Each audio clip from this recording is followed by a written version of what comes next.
जय हिंद। पिछले क्लास में आप लोगों को क्वेश्चन नंबर 4 तक हम बताए थे। गोला तथा अर्धगोला ये चैप्टर चल रहा है। आज उससे आगे देखा जाए।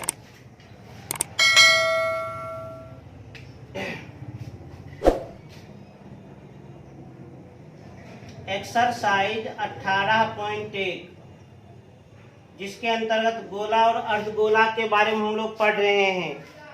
क्वेश्चन नंबर 4 हो चुका है। 5 से देखा जाए क्या कहता है। 5 नंबर में, यदि किसी ठोस गोले को बराबर भागों में काट दिया जाए तो दोनों अर्धगोलों के संपूर्ण पृष्ठ क्षेत्रफलों का योग दिए हुए गोले के पृष्ठ क्षेत्रफल का निम्नलिखित में से कौन सा भाग होगा।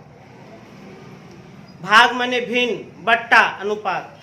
क्या कहता है क्वेश्चन नंबर 5 में, एकदम ध्यान से देखिएगा।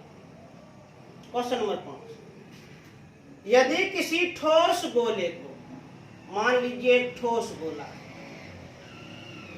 नहीं कुछ होते, तरबूज है, टेंशन का क्या बात।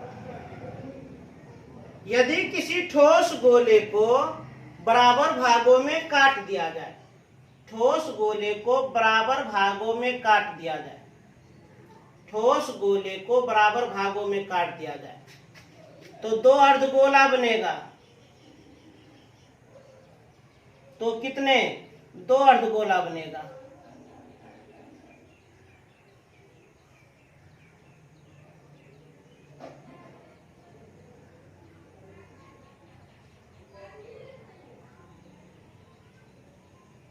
ध्यान दीजिए। यदि किसी ठोस गोले को बराबर भागों में काट दिया जाए तो दोनों अर्धगोलों के संपूर्ण पृष्ठ क्षेत्रफलों का योग, दोनों अर्धगोलों के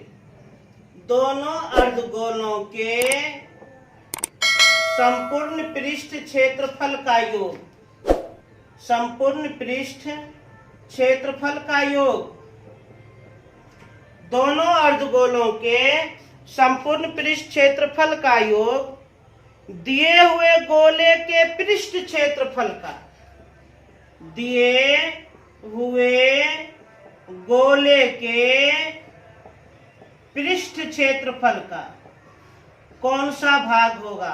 भाग माने भिन्न, भिन्न माने अनुपात। बहुत आसानी से सॉल्व कर देंगे। दोनों अर्धगोलों के संपूर्ण पृष्ठ क्षेत्रफल का योग, अर्धगोला का संपूर्ण पृष्ठ क्षेत्रफल 3πr², अर्धगोला का संपूर्ण पृष्ठ क्षेत्रफल 3πr², योग मतलब जोड़, अनुपात माने बट्टा, और दिए हुए गोले के पृष्ठ क्षेत्रफल। ये जो गोला दिया गया है, गोला का पृष्ठ क्षेत्रफल 4πr²। अंश और अंश को जोड़ेंगे तो 6πr² बट्टा 4πr², πr² कैंसिल, इसका आधा 2, इसका आधा 3, और 3 का आधा 1.5, 3 का आधा 1.5, जिसको शुद्ध हिंदी में ड्योढ़ा कहते हैं। गाँव घर में सुनते हैं डेढ़िया, उसी को ड्योढ़ा कहते हैं। कौन ऑप्शन हो जाएगा? ए। कौन ऑप्शन हो जाएगा? ए। अब देखा जाए क्वेश्चन नंबर 6। यदि किसी गोले का व्यास एक लंबवृत्तीय बेलन के व्यास तथा ऊंचाई दोनों के बराबर है तो बेलन का वक्र पृष्ठ का क्षेत्रफल उस गोले के पृष्ठ क्षेत्रफल का निम्नलिखित में कौन सा भाग होगा। थोड़ा फिगर से ही समझ लीजिए, कोई दिक्कत की बात नहीं है। क्वेश्चन नंबर 6 क्या कहता है। यदि किसी गोले का व्यास, मान लीजिए एक गोला है, ये क्या है रे? गोला। यदि किसी गोले का व्यास एक लंबवृत्तीय बेलन के व्यास तथा ऊंचाई दोनों के बराबर है,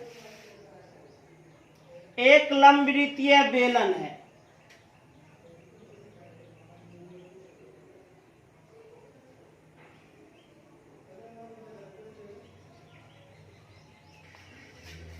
अच्छा, ये जो हम खींचे हैं ये क्या है? ये हो गया व्यास। प्रश्न का क्या कहना है?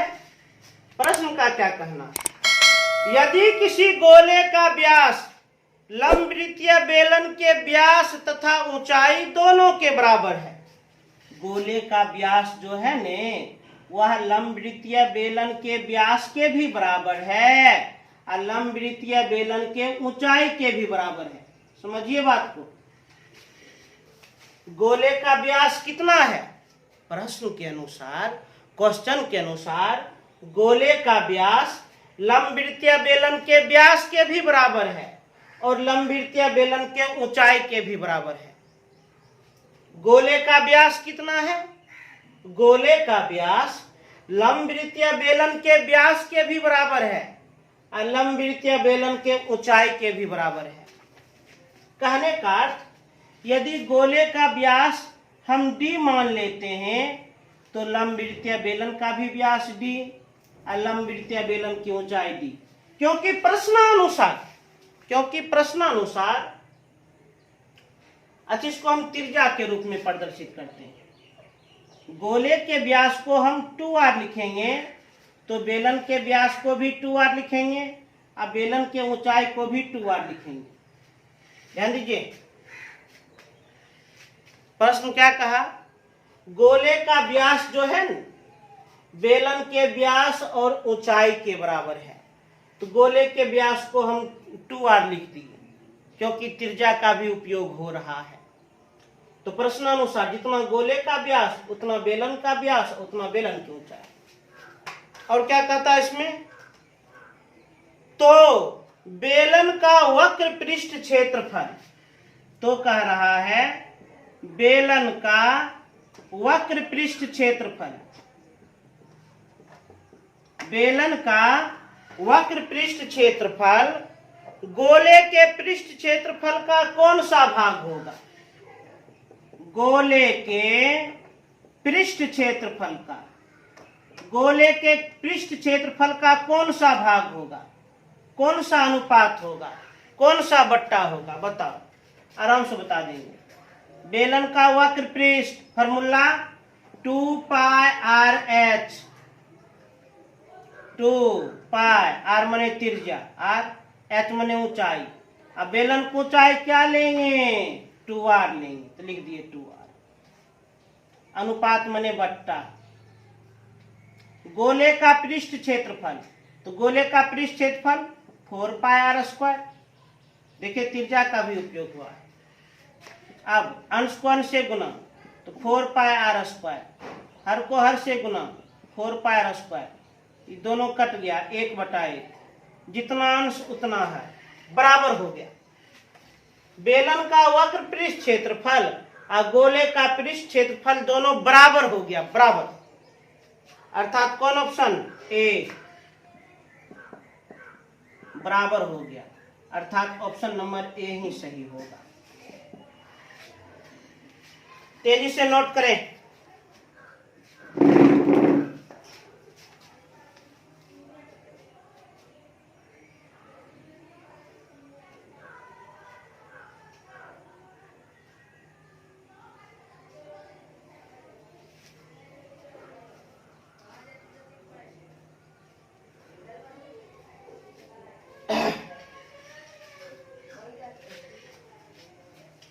अब देखा जाए क्वेश्चन नंबर 7।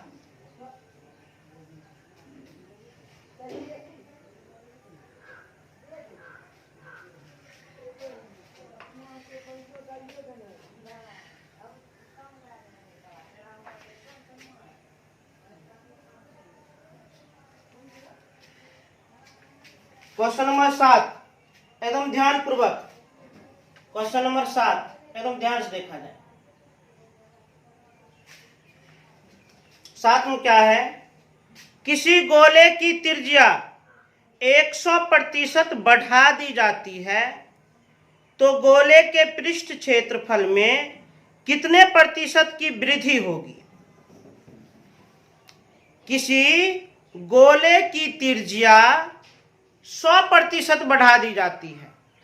अच्छा, 100% मतलब 2 गुना। 100% मतलब दोगुना होता है। किसी गोले की त्रिज्या 100% बढ़ा दी जाती है तो गोले के पृष्ठ क्षेत्रफल में कितने प्रतिशत की वृद्धि होगी? अरे भाई, मान लीजिए एक गोला है, इस गोला की त्रिज्या है r। त्रिज्या क्या है? r। अब प्रश्न के अनुसार त्रिज्या 100% बढ़ा दी जाती है। प्रश्न से, क्वेश्चन से, किसी गोले की त्रिज्या 100% बढ़ा दी जाती है। त्रिज्या जो है, त्रिज्या वह 100% बढ़ा दी जाती है।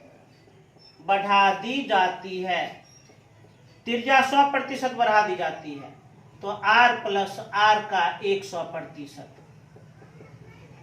अर्थात r प्लस r गुना 100/100 कट गया, एक r प्लस r 2r। तो त्रिज्या 100% बढ़ा देंगे तो फिर नया त्रिज्या क्या होगा? 2r। त्रिज्या जब 100% बढ़ा दी जाती है तो नया त्रिज्या क्या होगा? 2r। तो गोले के पृष्ठ क्षेत्रफल में कितने प्रतिशत की वृद्धि होगी? गोले के पृष्ठ क्षेत्रफल में कितने प्रतिशत की वृद्धि होगी? प्रतिशत वृद्धि बताओ, आराम से बता देंगे। सबसे पहले दोनों स्थिति में गोले का पृष्ठ क्षेत्रफल निकाला जाए। पहले वाले स्थिति में गोले का पृष्ठ क्षेत्रफल 4πr²। अब पुनः त्रिज्या बढ़ाने के उपरांत गोले का पृष्ठ क्षेत्रफल, गोले का पृष्ठ क्षेत्रफल 4πr², r² अर्थात 4π गुना 4r² अर्थात 16πr²। इसलिए वृद्धि कितना हो गया? गोले का पृष्ठ क्षेत्रफल पहले था 4πr², अब हो गया 16πr²। तो पृष्ठ क्षेत्रफल कितना बढ़ गया? 12πr²। इसलिए प्रतिशत वृद्धि हम निकाल देंगे। प्रतिशत वृद्धि बराबर क्या होता है? फॉर्मूला वृद्धि गुना 100 बटे प्रारंभिक क्षेत्रफल। प्रतिशत वृद्धि बराबर क्या होता है? फॉर्मूला वृद्धि गुना 100 बटे प्रारंभिक क्षेत्रफल। अब बताओ वृद्धि कितना का हो रहा है? 12πr² गुना 100 बटे प्रारंभिक क्षेत्रफल कितना माने? तो जो पहले वाला क्षेत्रफल है 4πr², कट गया 4×3 = 12 300%। यदि त्रिज्या को 100% बढ़ा दी जाती है तो पृष्ठ क्षेत्रफल 300% बढ़ जाएगी। गोले की त्रिज्या को 100% बढ़ा दी जाती है तो गोले का पृष्ठ क्षेत्रफल 300% बढ़ जाएगी, अर्थात ऑप्शन नंबर बी।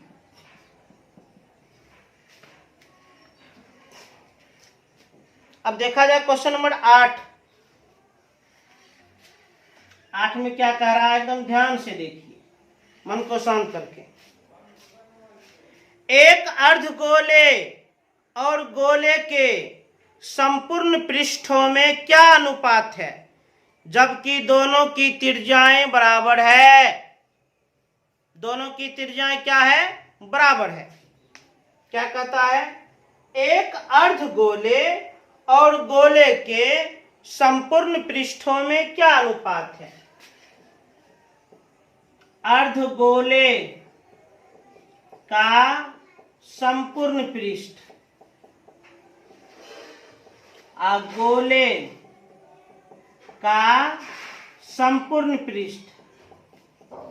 एक अर्धगोले के संपूर्ण पृष्ठ और गोले के संपूर्ण पृष्ठ दोनों में क्या अनुपात है? आराम से बता देंगे। अर्धगोला का संपूर्ण पृष्ठ, अर्धगोला का संपूर्ण पृष्ठ 3πr², अनुपात मीन्स बट्टा। गोले का संपूर्ण पृष्ठ 4 pi R square, pi R square cancel. तो अर्धगोले का संपूर्ण पृष्ठ और गोले का संपूर्ण पृष्ठ दोनों का अनुपात 3:4 हो जाएगा। अब क्वेश्चन नंबर 9 में क्या कह रहा है? यदि किसी गोले की त्रिज्या दुगुनी कर दी जाए तो उसका घनफल कितना गुना हो जाएगा? घनफल माने आयतन। घनफल माने क्या होता है? आयतन, वॉल्यूम।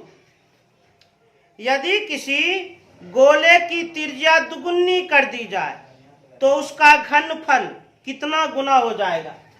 पहले तो आप जान लीजिए, घनफल मतलब क्यूब वाला रिजल्ट, और घनफल माने होता है आयतन।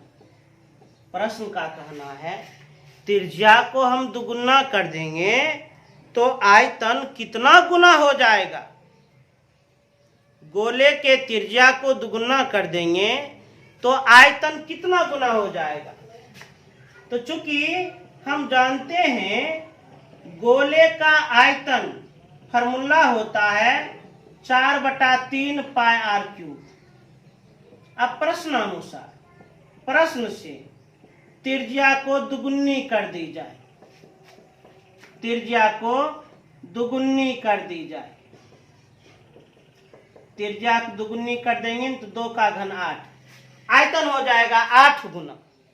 बनाकर के भी दिखा देते हैं, 4/3 पाई, त्रिज्या दुगुनी कर दीजिए तो 2r का होल क्यूब। तो 4/3 पाई, इसको लिखेंगे r³ गुना 8। ये क्या है?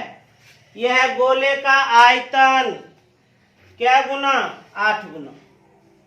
तो त्रिज्या को दुगुनी कर दी जाए तो गोले का आयतन 8 गुना हो जाएगा। त्रिज्या को दुगुनी कर दी जाए तो गोले का आयतन 8 गुना हो जाएगा। इसलिए गोले का आयतन 8 गुने हो जाएगा।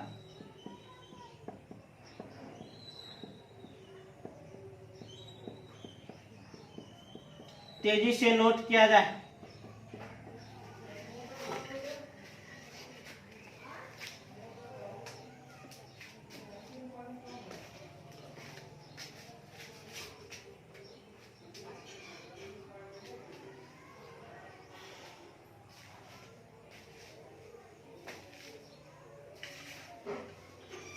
अब आगे बढ़ा जाए।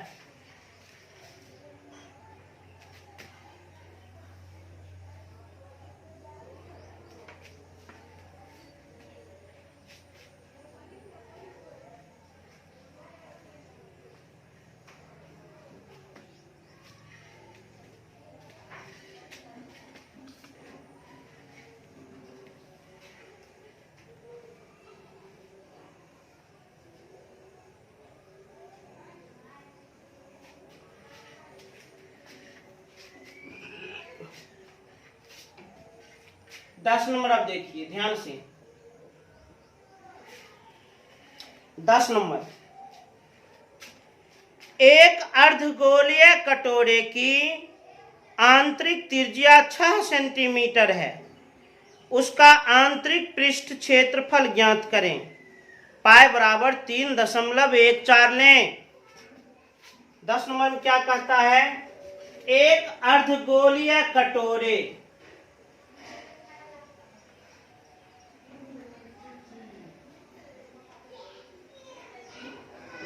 एक अर्धगोलीय कटोरे की आंतरिक त्रिज्या 6 सेंटीमीटर है।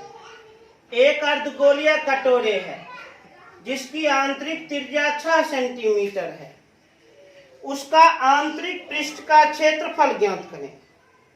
उसका आंतरिक पृष्ठ का क्षेत्रफल ज्ञात करें। आंतरिक पृष्ठ क्षेत्रफल ज्ञात करें। कटोरा अर्धगोला के आकार का होता है। हम लोग जानते हैं कटोरा खुला हुआ रहता है, अर्थात कटोरे का आंतरिक पृष्ठ का क्षेत्रफल वक्र पृष्ठ क्षेत्रफल के बराबर है। कटोरे के आंतरिक पृष्ठ का क्षेत्रफल वक्र पृष्ठ क्षेत्रफल का बराबर है। कटोरा है अर्धगोला, अर्धगोला का वक्र पृष्ठ का क्षेत्रफल 2πr², 2 गुना पाई 3.14 गुना त्रिज्या का स्क्वायर 6 गुना 6, 6 गुना 6 36, 36 दूनी 72 गुना 3.14। ये दोनों को अच्छी तरह से गुना कर लीजिए और जितना गुणनफल होगा उतना सेंटीमीटर स्क्वायर आंसर। अब देखा जाए क्वेश्चन नंबर 11। एक अर्धगोलीय कटोरे का आंतरिक व्यास 21 सेंटीमीटर है, तो कटोरे की धारिता ज्ञात करें। धारिता माने आयतन, वॉल्यूम। क्वेश्चन नंबर 11 में क्या कहता है? एक अर्धगोलीय कटोरे का, एक अर्धगोलीय कटोरा है, एक अर्धगोलीय कटोरे का आंतरिक व्यास 21 सेंटीमीटर है। आंतरिक व्यास, आंतरिक व्यास कितना है? 21 सेंटीमीटर। तो आंतरिक त्रिज्या 21/2 सेंटीमीटर। तो कटोरे की धारिता ज्ञात करें। क्या ज्ञात करें? धारिता। धारिता माने क्या होता है?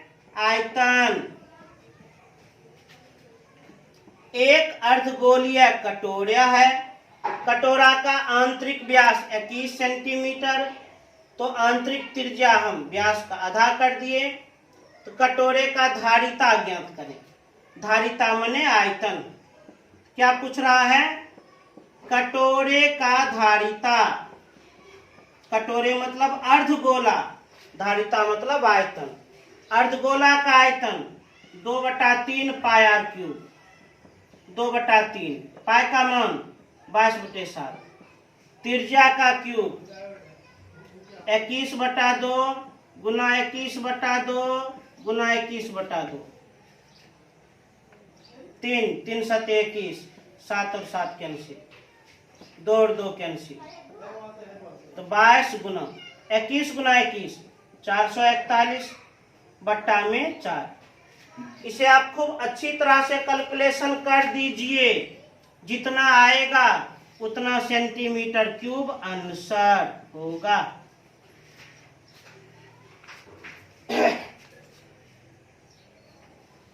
अब देखा जाए क्वेश्चन नंबर 12। क्वेश्चन नंबर 12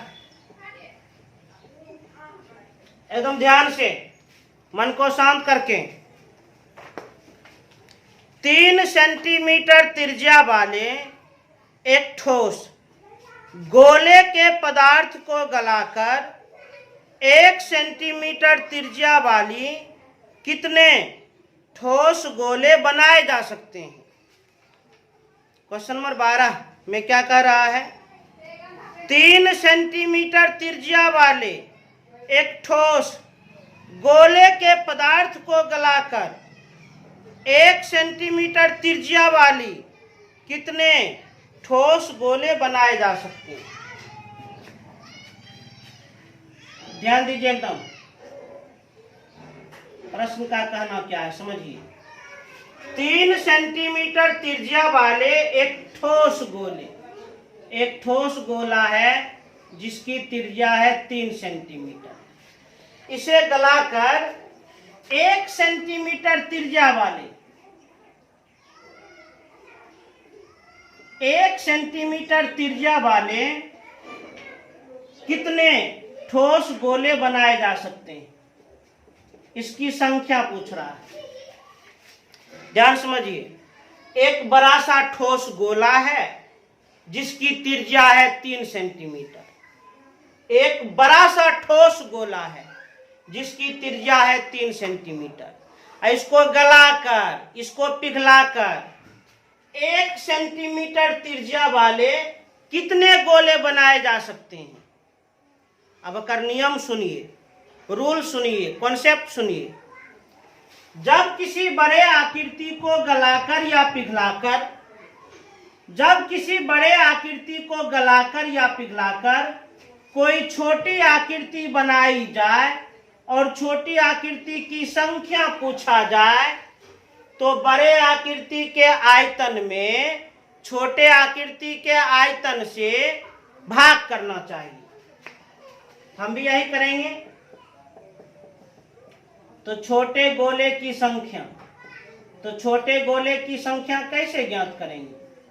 इसके लिए बड़े गोले का आयतन बटे छोटे गोले का आयतन। बड़े गोले का आयतन 4/3 पाई r क्यूब, 4/3 पाई r क्यूब। छोटे गोले का आयतन 4/3 पाई r क्यूब अर्थात 1 का क्यूब। ये भी कट गया, ये भी कट गया। 3 का घन 27 बटा 1 का घन 1 अर्थात 27। अर्थात इस प्रकार के ऐसे 27 गोले का निर्माण होगा। इसको गलाएंगे ने तो ऐसा 27 गोला बन जाएगा। 27।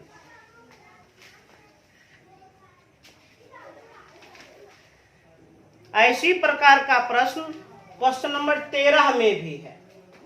इसी प्रकार का प्रश्न ध्यान दीजिए। 13 में क्या कहता है?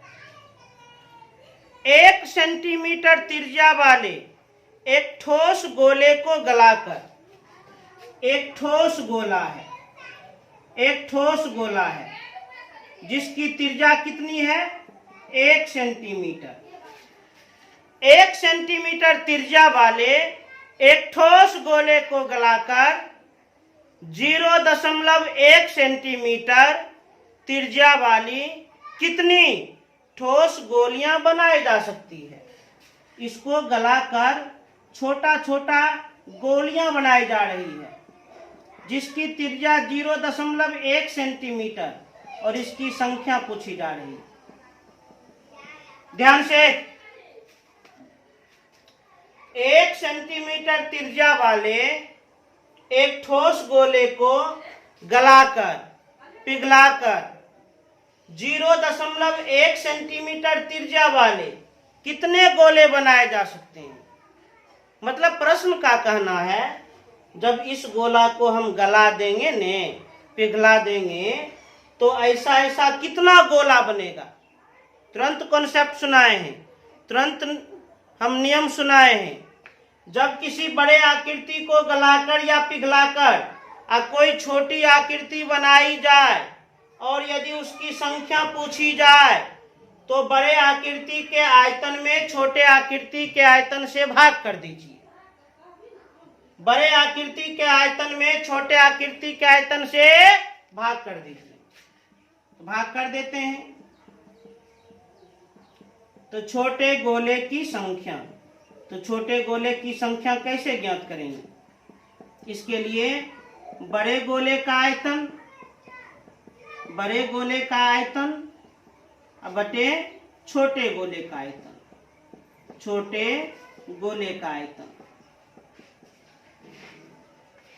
बड़े गोले का आयतन 4/3 पाई r क्यूब अर्थात 1 का क्यूब।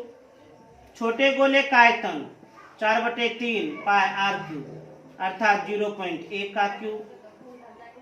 ये भी कट गया, ये भी कट गया। 1 का क्यूब 1 गुना 1 गुना 1 और 0.1 का क्यूब 0.1 गुना 0.1 गुना 0.1। दशमलव काटेंगे, बाद में 1 अंक 1 शून्य काट दिए, बाद में 1 अंक 1 शून्य काट दिए, बाद में 1 अंक 1 शून्य। 10 गुना 10 गुना 10 1000। अब बट्टा में 1 गुना 1 गुना 1 1। अब बट्टा में 1 नहीं लिखेंगे। इसका मतलब जब हम इस गोला को गलाएंगे तो इस साइज का 1000 गोला का निर्माण होगा। इसमें ऑप्शन दिया है, ऑप्शन हो जाएगा डी। तेजी से नोट करें।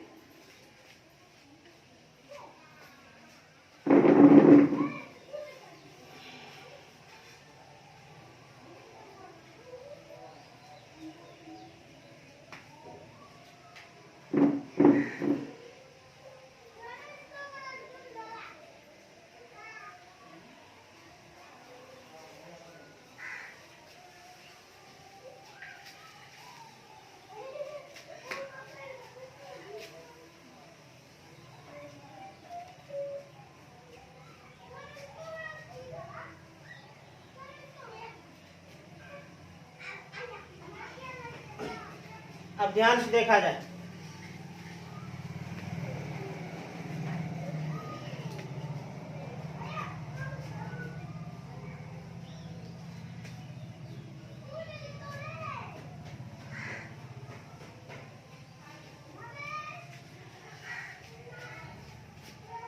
अब देखिए क्वेश्चन नंबर 14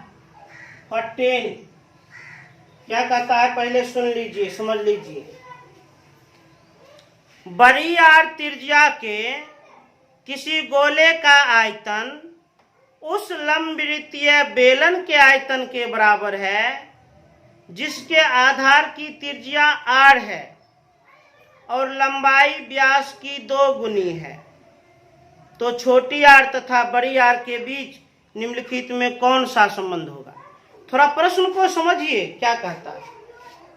बड़ी आर त्रिज्या के किसी गोले का आयतन, एक गोला है और इस गोले की त्रिज्या क्या है? बड़ी आर। बड़ी आर त्रिज्या के किसी गोले का आयतन उस लंबवृत्तीय बेलन के आयतन के बराबर है। अरे गोले का आयतन किसके बराबर है? लंबवृत्तीय बेलन के आयतन के बराबर। गोले का आयतन किसके बराबर है? लंबवृत्तीय बेलन के आयतन के बराबर, जिसके आधार की त्रिज्या r है, जिसके आधार की त्रिज्या r है और लंबाई व्यास की 2/3 गुनी है। और इसकी लंबाई कितनी है? लंबाई व्यास की 2/3 गुनी। व्यास मतलब 2r गुना 2/3 अर्थात 4r/3। अर्थात बेलन की लंबाई अर्थात बेलन की ऊंचाई प्रश्न के अनुसार कितना? 4r/3। सीधा सीधा समझो। गोले का त्रिज्या बड़ी आर, बेलन का त्रिज्या छोटी आर। अब प्रश्नानुसार इस बेलन की लंबाई अर्थात बेलन की ऊंचाई व्यास की 2/3 गुनी, अर्थात बेलन की ऊंचाई कितनी? 4r/3। तो क्या कहता है? तो निम्नलिखित में कौन सा संबंध होगा? किसका? गोले का आयतन उस लंबवृत्तीय बेलन के आयतन के बराबर है। अच्छा, प्रश्न क्या कहता है? प्रश्न क्या कहता है? गोले का आयतन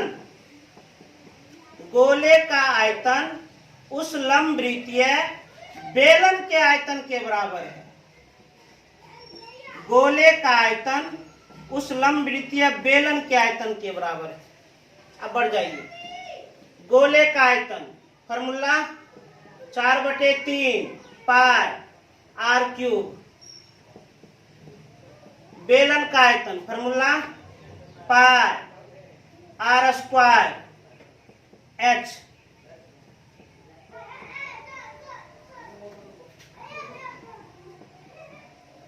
चार बटे 3 पाई बड़ी r³, 4/3 पाई छोटी r³ गुना कर दिए। 4/3 कट गया, दोनों और गुना में है। जब बराबर के दोनों और पद गुना के रूप में हो तो उसे काट सकते हैं। पाई भी कट गया तो r³ बराबर r³। चूंकि दोनों ओर का पावर एक समान है इसलिए हम लिख सकते हैं बड़ी आर बराबर छोटी आर। अर्थात छोटी आर और बड़ी आर के बीच यही संबंध है कि दोनों की त्रिज्या आपस में बराबर है। अर्थात ऑप्शन नंबर सी। अब आगे बढ़ते हैं, क्वेश्चन नंबर 15 को देख लिया जाए, 15 को समझ लिया जाए। पीतल के बने हुए एक गोलीय शॉट पुट, एक गोला रे गोला जो एक प्रकार का खेल है, एक गोला पीतल के बने हुए एक गोलीय शॉट पुट का व्यास 14 सेंटीमीटर। इस शॉट पुट का पृष्ठीय क्षेत्रफल और आयतन ज्ञात करें। क्वेश्चन नंबर 15 में क्या कहता है, एकदम ध्यान से देखिए। पीतल के बने हुए एक गोलीय शॉटपुट। गोलीय शॉटपुट मने गोला, गोलीय शॉटपुट मने गोला। पीतल के बने हुए एक गोलीय शॉटपुट का व्यास 14 सेंटीमीटर है। माने गोला का व्यास दिया गया है 14 सेंटीमीटर, तो त्रिज्या 7 सेंटीमीटर। इस शॉटपुट का 1 नंबर में पृष्ठीय क्षेत्रफल और 2 नंबर में आयतन ज्ञात करें। इस शॉटपुट का, इस गोला का 1 नंबर में पृष्ठीय क्षेत्रफल और 2 नंबर में आयतन ज्ञात करें। गोलीय शॉटपुट माने गोला, एक प्रकार का गोला है जिसका व्यास 14 सेंटीमीटर, तो त्रिज्या 7 सेंटीमीटर। 1 नंबर में पृष्ठीय क्षेत्रफल और 2 नंबर में आयतन पूछ रहा। गोला का पृष्ठीय क्षेत्रफल 4 पाई आर स्क्वायर, 4 पाई का मान 22/7, त्रिज्या का स्क्वायर 7 गुना 7 कट गया, 22 गुना 28। अच्छी तरह से गुना कर लीजिए, उतना सेंटीमीटर स्क्वायर आंसर। अब 2 नंबर में आयतन पूछ रहा है। गोले का आयतन 4/3 पाई आर क्यूब, 4/3 गुना पाई का मान 22/7 गुना त्रिज्या का क्यूब, त्रिज्या 7 है तो 7 गुना 7 गुना 7, ये 7 कैंसिल, अंश में 88 गुना 49/3। अच्छी तरह से इसे कैलकुलेशन कर लें। आयतन है सेंटीमीटर क्यूब।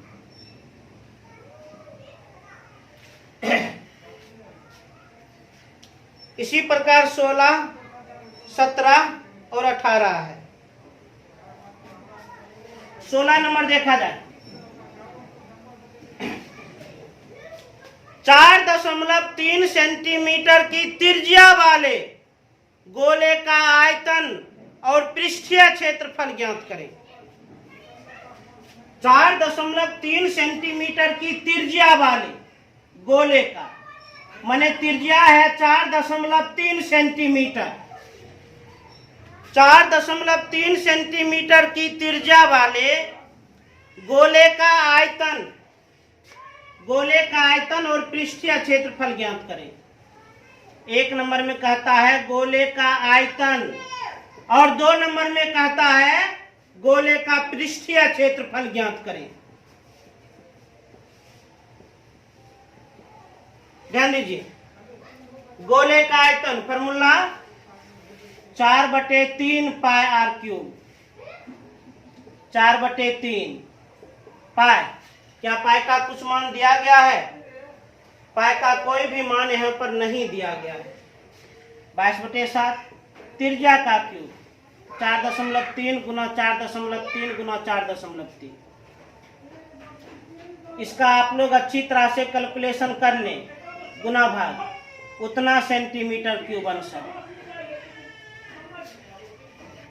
अब है गोले का पृष्ठीय क्षेत्रफल, फॉर्मूला 4 पाई आर स्क्वायर, 4 गुना पाई का मान 22/7 गुना त्रिज्या का स्क्वायर। त्रिज्या कितना दिया है? 4.3, तो 4.3 गुना 4.3। इसका आप लोग अच्छी तरह से कैलकुलेशन कर लें, उतना सेंटीमीटर स्क्वायर आंसर। इसे तेजी से नोट किया जाए।